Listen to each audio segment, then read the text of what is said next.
দিদির হেসেলে আরেকটা নতুন এপিসোডে আপনাদের সবাইকে স্বাগত জানাই। আজকে আমরা আপনাদের জন্য নিয়ে এসেছি একটা দারুণ স্বাদের পনির রেসিপি। এই রেসিপিটা তৈরি করতে খুব কমই সময় লাগবে, উপকরণও খুব বেশি কিছু লাগবে না, কিন্তু স্বাদ কিন্তু হবে অসাধারণ। তাহলে চলুন আপনাদের দেখাই যে আজ আমরা কি রান্না করব। আজ আমরা বানাবো হচ্ছে পনির কালি মির্চ। তো কালি মির্চ নামটা শুনে বুঝতে পারছেন যে এই রান্নায় আমাদের গোলমরিচের ব্যবহারটাই বেশি হবে। আর যা যা উপকরণ আমরা ব্যবহার করব সেগুলো আপনাদের দেখিয়ে দিই। এখানে আমি নিয়ে নিয়েছি 200 গ্রাম পনির, কিউব করে কেটে নিয়েছি। এখানে আছে একটা মাখনের কিউব, যেটা আমরা একদম শেষে ব্যবহার করব। এখানে আছে গোলমরিচের গুঁড়ো, নুন, 1 ইঞ্চি মতো আদার টুকরোকে ছোট করে কেটে নিয়েছি। 2 কাঁচা লঙ্কা।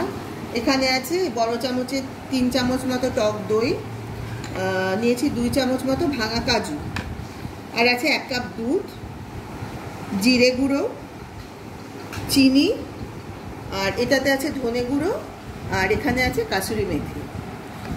আচ্ছা, আমরা প্রথমে যেটা করব, এই পনিরগুলোতে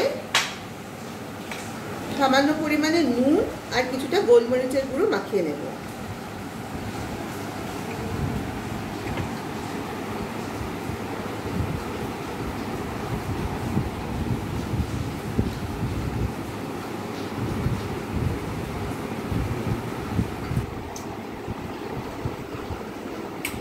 এবার ভালো করে হাত দিয়ে দিয়ে মাখিয়ে নিতে হবে, যাতে প্রত্যেকটা পনিরের টুকরোতে নুন আর গোলমরিচ ভালোভাবে লাগতে পারে। আমরা প্রত্যেকটা পনিরের টুকরোতে ভালোভাবে নুন আর গোলমরিচটা মাখিয়ে নিয়েছি। এবার এটা একধারে রাখলাম। একটা মিক্সের জার নিয়ে নিয়েছি। এখানে আমরা একটা মশলার পেস্ট তৈরি করে নেব। এখানে দিয়ে দিচ্ছি কেটে রাখা আদা আর 2 কাঁচা লঙ্কা। তারপর দিয়ে দেবো এই যে 2 চামচ কাজু রেখেছিলাম, ভাঙা কাজু, সেটা দিয়ে দেব। তারপর দিয়ে দেব এই টক দইটা।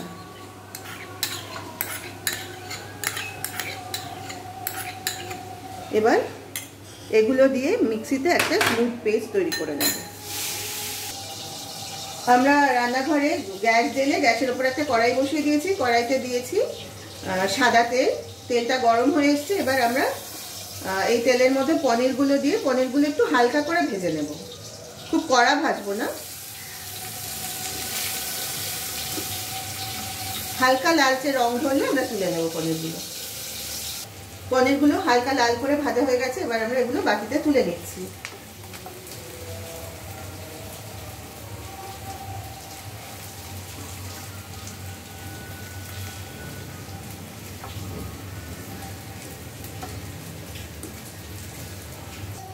কড়াই থেকে পনিরগুলো তুলে দেওয়ার পর কড়াইয়ের মধ্যে কয়েকটা গোটা গোলমরিচ দিয়ে দিলাম।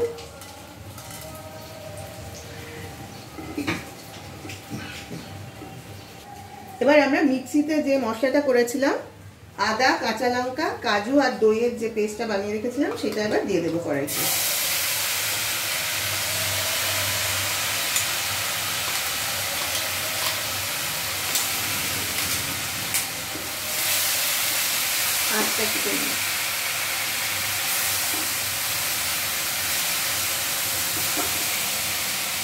এই রান্নাতে কিন্তু আমরা হলুদ ব্যবহার করব না। আমরা ওই মশলার পেস্টটা কড়াইতে দিয়ে ভালোভাবে আমরা কষিয়ে নিচ্ছি। আর মিক্সির বাটিতে যে মশলাটুকু লেগেছিল সেটা আমরা জল দিয়ে ধুয়ে নিয়ে কড়াইয়ের মধ্যে দিয়ে দিচ্ছি। এবার আমরা কিছু মশলা এতে যোগ করব। দেব এই ছোট চামচের 1 চামচ মতো ধনে গুঁড়ো, আর দেব এই চামচেরই 1 চামচের একটু কম জিরে গুঁড়ো।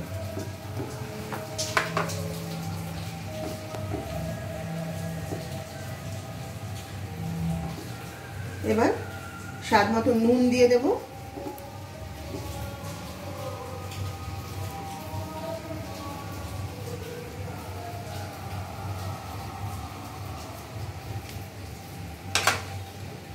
দেবো খানিকটা চিনি। এখানে যেহেতু টক দই আছে আর এই রান্নার স্বাদটা একটু মিষ্টির মতোই হবে, ওই মিষ্টিটা কিন্তু একটু বেশি লাগবে। ব্যাস এবার এই সব উপকরণগুলো ভালোভাবে মিশিয়ে খুব ভালো করে কষিয়ে নেব। মশলাগুলো খানিকটা কষিয়ে নেওয়ার পর এবার আমরা এর মধ্যে দিয়ে দিচ্ছি গোলমরিচের গুঁড়ো। এবার আবার সব উপকরণগুলো ভালোভাবে মিশিয়ে খানিকক্ষণ কষিয়ে নেব।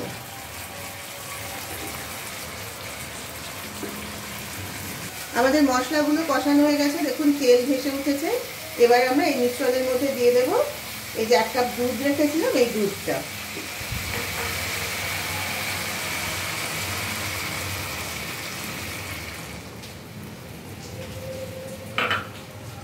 এবার সব উপকরণ ভালোভাবে নেড়ে মিশিয়ে দেব। এবার দুধটা ফুটে উঠলে আমরা তারপরে পনিরটা দিয়ে দেব।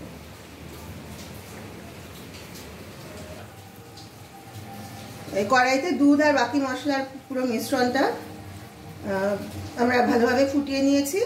এবার আমরা এর মধ্যে পনির যেটা ভেজে রেখেছিলাম সেই ভাজা পনিরগুলো দিয়ে দিচ্ছি।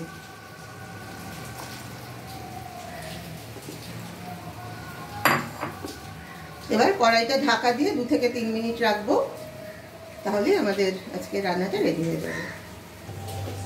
প্রায় 3 মিনিট মতো হয়ে গেছে। আমরা এবার কড়াইয়ের ঢাকাটা খুলে দিলাম। আমাদের আজকের রান্নাও একেবারে শেষ পর্যায়ে চলে এসেছে।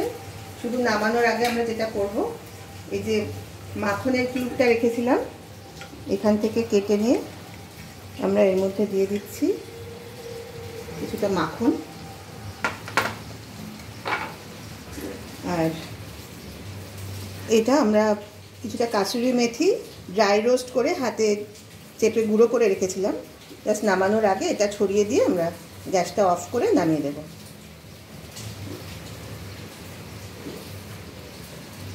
ব্যাস মাখনটা গলে গেছে। আমরা এবার কাসুরি মেথিটা দিয়ে দিচ্ছি,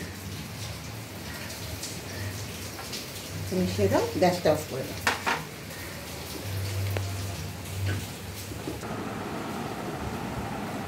তাহলে একেবারেই রেডি হয়ে গেছে আমাদের আজকের রেসিপি পনির কালি মির্চ। এই পদটা কিন্তু পরোটা বা জিরা রাইসের সাথে খেতেই সবথেকে ভালো লাগে, তবে আপনারা যে কোনো ধরনের রুটি বা রাইসের সাথেই আপনারা এটা খেতে পারেন। এবং আমার বিশ্বাস আপনাদের সকলেরই কিন্তু এই রেসিপিটা খুবই পছন্দ হবে। এটা বানাতেও যেমন খুব কম সময়ে এবং কম উপকরণ লাগে, তবে খেতে কিন্তু এটা অসাধারণ হয়। তাই আপনাদের সবাইকে রিকোয়েস্ট করব, সবাই অন্তত একবার হলেও এটা বাড়িতে বানিয়ে খেয়ে দেখবেন। আমার আশা আপনাদের সবারই খুব ভালো লাগবে। আর ভিডিওটা যদি ভালো লাগে তাহলে প্লিজ একটা লাইক দেবেন আর শেয়ার করবেন আপনাদের পরিচিত সকলের সঙ্গে।